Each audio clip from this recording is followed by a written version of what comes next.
Jonathan Guevara pregunta que le expliquemos el componente inercial. Lo que está diciendo la ecuación del movimiento es lo siguiente. Primero, mire cómo está la compliance del paciente para poder saber qué tipo de estrategia en cuanto a volumen vamos a programar y qué tipo de presiones vamos a esperar en este paciente. Segundo, tenga en cuenta que para poder ingresar va a tener siempre esta fuerza que se opone, que es la resistencia, pero tenga en cuenta que cuando logremos vencer la resistencia, ya ese volumen va a poder ingresar con la aceleración que viene del flujo, va a poder ingresar y va a poder, por inercia, distribuirse por todo el parénquima pulmonar. El componente inercial se está basando en la inercia. Viene acelerado, el flujo viene venciendo resistencia. Cuando logra vencerla e ingresa en la vía aérea, esa aceleración por inercia hace que el volumen siga moviéndose y se distribuya por todo el pulmón del paciente. ¿Alguna otra pregunta? Lady Viviana pregunta el componente resistivo. Lady, el componente resistivo es tener muy claro que aquí yo, como estoy respirando en este momento, a medida que tomo aire, cada vez que el aire va pasando por mi vía aérea, mis estructuras anatómicas van generando resistencia a medida que el aire va pasando. O sea que la resistencia existe desde la fisiología respiratoria normal, que hay que tener claro que el paciente que está intubado, está en ventilación mecánica invasiva, tiene aumento de la resistencia de la vía aérea. ¿Por qué tiene aumento de la resistencia de la vía aérea? Porque está intubado, porque tiene un filtro o una nariz de camello, porque tiene un circuito y unas mangueras, y ojo, lady, a mayor longitud de la vía aérea, mayor resistencia. Por eso hay que tener muy claro, cuando voy a ventilar al paciente, cómo voy a contrarrestar esa resistencia para poder que el flujo y el volumen puedan ingresar al pulmón sin inconvenientes. Vamos para la tercera pregunta. Los escucho.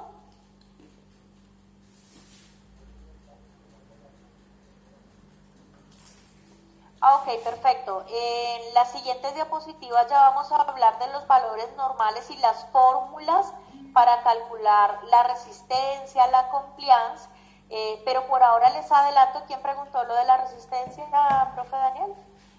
Por ahora les adelanto que la proporción en el cambio del valor de la resistencia es la siguiente. Si el paciente está intubado en ventilación mecánica, la resistencia inmediatamente se aumenta 6 veces lo normal, para que tengamos la proporción de cómo funciona la resistencia en un paciente en ventilación mecánica. Vamos a la cuarta pregunta.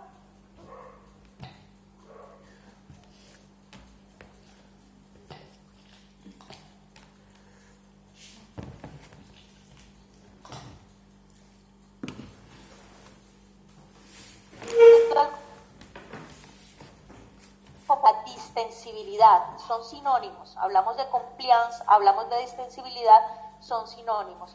Y los vamos a medir a través de unas fórmulas que más adelantico en las diapositivas se las voy a presentar. Entonces ese componente elástico lo medimos a través de, o de la distensibilidad del parénquima pulmonar. Y vamos para la quinta pregunta para continuar con la presentación. 6 veces. Nos preguntamos, son las fórmulas amplias. ¿Quién pregunta? Ana. Ana nos está preguntando que si el COVID-19 modifica la distensión pulmonar. Claro que sí, claro que sí.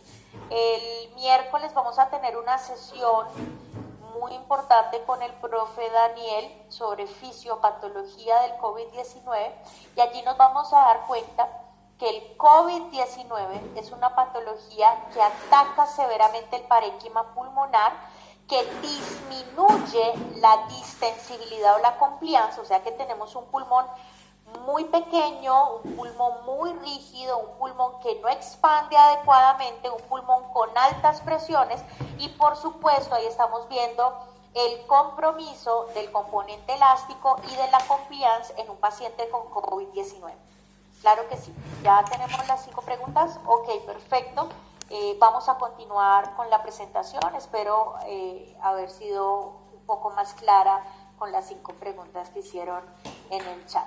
Entonces, esta ecuación del movimiento es el punto de partida para entender qué es eso de la compliance, qué es eso de la resistencia, qué es eso de la elastancia, que son factores determinantes para el manejo de la ventilación mecánica. En esta otra diapositiva tenemos un ejemplo, aquí en la imagen tenemos un ejemplo de lo que es la ecuación del movimiento. Entonces, si ustedes pueden ver, vamos a analizar, tenemos el componente elástico y tenemos el componente resistivo, que son los dos componentes sobre los que tenemos que actuar para ventilar adecuadamente a nuestros pacientes. El componente elástico, tenemos involucrada la presión transtorácica, componente elástico, siempre que hablamos de distensibilidad o compliance, ¿sí? ¿Cómo está la distensibilidad del parénquima pulmonar? ¿Cómo está la compliance para entender ese componente elástico y saber qué estrategia de ventilación voy a implementar?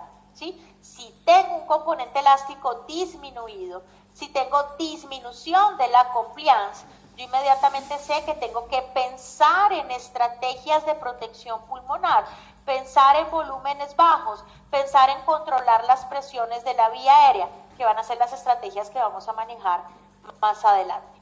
Y el componente resistivo, como lo vemos aquí en la diapositiva, hablamos de la presión que hay a través de la vía aérea, ¿sí? Este componente resistivo entonces va a estar dado por toda la vía aérea y va a ser el que me va a generar, digamos que la oposición hacia la entrada del flujo. Por eso aquí hablamos de flujo y de resistencia. ¿Listo? Ok. Entonces, esta ecuación del movimiento nos da origen a las propiedades mecánicas del pulmón, ¿sí? Porque es que muchas veces nos hablan o uno escucha de la compliance, de la elastancia, de la resistencia, pero uno realmente no sabe esas fórmulas de dónde salen. Pues salen de la ecuación del movimiento. Entonces, gracias a la ecuación del movimiento que nos está diciendo, ojo, la presión del ventilador más la presión muscular es igual al flujo por la resistencia más el volumen sobre la distensibilidad más la PIP, aquí le añadimos la PIP porque es el paciente que está en ventilación mecánica. De esta gran ecuación del movimiento que está aquí es que se derivan las propiedades mecánicas, se derivan las fórmulas y la forma de nosotros evaluar cada uno de esos componentes. ¿Cuáles son entonces esos componentes o esas propiedades mecánicas? Denme un segundito. Ok. Esas propiedades mecánicas tenemos 6 componentes que se pueden derivar de la ecuación del movimiento. El primer componente es la compliance. Cuando hablamos de compliance, hablamos de distensibilidad. Son sinónimos. Algunas partes lo manejan como distensibilidad, en otras partes lo manejan como compliance. Es lo mismo. Y cuando estamos hablando de compliance, estoy hablando de la relación que hay entre el volumen y la presión. Delta de volumen sobre delta de presión. Estoy hablando de que este pulmón sea complaciente a la entrada del aire. ¿El pulmón es complaciente? Permite la entrada del aire. ¿El pulmón no es complaciente? No permite la entrada del aire. Tiene el pulmón pequeñito, tiene las presiones elevadas. Entonces tengo que saber muy bien ese concepto de compliance para poder ventilar bien al paciente. La otra propiedad mecánica se llama la elastancia. Y la elastancia siempre va a ser lo opuesto a la compliance. O sea, si yo quiero ingresar el aire, va a haber siempre una fuerza que se opone en el pulmón, ¿sí? Siempre va a haber un retroceso elástico que va a tratar de evitar, ¿sí? Que está tendiendo siempre a traer el pulmón a su posición neutra. Entonces, tenemos compliance y tenemos la elastancia, que es la fuerza que se está oponiendo a la compliance del paciente. Siempre va a ser una fuerza opuesta, como lo vemos aquí en esta imagen que está en el interior del círculo. Entonces tenemos la compliance con ganas de expandir el pulmón y la elastancia siempre por retroceso elástico con ganas de regresarlo a su posición inicial. Esa es la relación que hay entre la compliance y la elastancia, ¿sí? Fuerzas opuestas pero muy necesarias para la ventilación del paciente. La otra propiedad mecánica del pulmón es la resistencia, ¿sí? Y ya sabemos que la resistencia nos la va a dar la vía aérea. A mayor longitud de la vía aérea vamos a tener mayor resistencia de la vía aérea y vamos a tener que pensar en estrategias para ventilar adecuadamente al paciente, para vencer la resistencia, para que el flujo pueda ingresar, para que el volumen pueda ingresar. ¿Listo? El otro componente son las presiones de la vía aérea y de eso vamos a hablar también detenidamente porque es importante dejar claro qué presiones tenemos que manejar principalmente, cuáles son los valores normales y cada una de estas presiones qué me va a representar en la ventilación mecánica. Puntualmente vamos a hablar de 3 presiones, vamos a hablar de presión pico o presión inspiratoria máxima, vamos a hablar de presión plató o de presión meseta o de presión de pausa inspiratoria, tienen todos esos nombres, y vamos a hablar de presión media de la vía aérea, ¿sí? Nos vamos a centrar en esas 3 presiones, vamos a dejar claro cuáles son sus valores normales, qué nos representa cada una de ellas y cómo las debemos monitorizar, ¿ok? La otra propiedad mecánica que vamos a analizar se llama trabajo, ¿sí? ¿Qué tipos de trabajo tenemos que tener claro que se presentan en la ventilación mecánica? Dejando claro algo, ojo, dejando claro algo. Siempre que hablemos de trabajo en ventilación mecánica, estoy hablando de que el paciente está aumentando el consumo de oxígeno, está aumentando la tasa metabólica, está teniendo que hacer mucho esfuerzo para poder respirar. O sea que el trabajo ventilatorio no es bueno, el trabajo ventilatorio es malo, ¿sí? El principal signo de trabajo ventilatorio en un paciente que no está intubado, que está en ese proceso de falla respiratoria, es la expiración forzada y prolongada, ¿sí? Entonces tengo este paciente que está haciendo fuerza para sacar el aire, este paciente que tiene dificultad, que la expiración está forzada y prolongada, este paciente está con trabajo ventilatorio. Entonces dejamos claro que el trabajo ventilatorio va en contra de la ventilación normal del paciente, es otra de las cosas que tenemos que dejar muy claras, y ya vamos a ver los 3 tipos de trabajo ventilatorio que existen, que tenemos a través de la literatura, para que sepamos nuestros pacientes que están con compromiso severo a nivel pulmonar, qué tipo de trabajo respiratorio tienen. Y el 6º componente se llama el flujo, ¿sí? Y el flujo, siempre que hablemos de flujo, vamos a hablar de velocidad, ¿sí? Entonces, tengo que saber cuál es la velocidad con la que va a ingresar ese volumen para poder vencer la resistencia, para poder generar una relación inspiración-expiración adecuada, ¿ok? Entonces, la ecuación del movimiento nos permite entender estas propiedades mecánicas del pulmón y poderlas aplicar a la ventilación mecánica. Un segundito. Ok, entonces, empezamos ya a hablar puntualmente de lo que es la compliance. Compliance es lo mismo que distensibilidad. Es una de las principales propiedades mecánicas del pulmón. Y ojo, es una de las que más se afecta en el paciente con COVID-19. ¿Qué es la compliance? El concepto académico. Hablamos de compliance como delta de volumen sobre delta de presión, ¿sí? Es la relación que hay entre el volumen y la presión, ¿listo? Es ¿Qué cantidad de volumen puedo ingresar por cada centímetro de aire? Por cada centímetro de agua, perdón. ¿Listo? Delta de volumen sobre delta de presión. Entonces, ¿qué tanto volumen puedo ingresar y qué tanta presión se va a generar por el ingreso del volumen? Ese es el concepto de la compliance, ¿sí? La compliance normalmente en un paciente que respira espontáneamente en nosotros tiene un valor normal de 170 mililitros por centímetro de agua, 170 a 200, dice pues alguna literatura, eso es lo normal. Pero ¿cómo se modifica la compliance cuando tengo el paciente en ventilación mecánica? ¿Qué nos dice la literatura?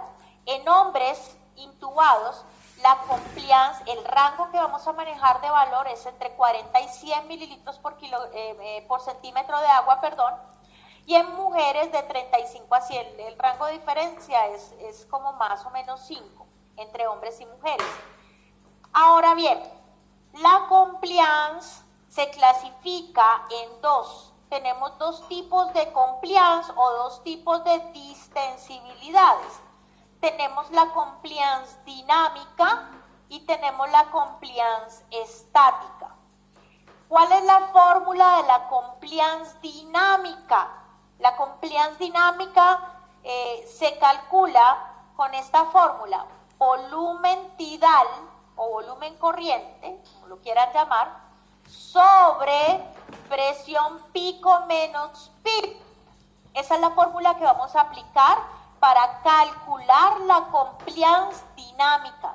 Siempre que pensemos en compliance dinámica, vamos a pensar en presión pico, en presión inspiratoria máxima. ¿Listo? Entonces aquí tenemos la fórmula para hacer el cálculo de la compliance, saber si la compliance está normal, saber si la compliance está disminuida y qué tipo de estrategias vamos a aplicar para contrarrestar este compromiso de la compliance dinámica.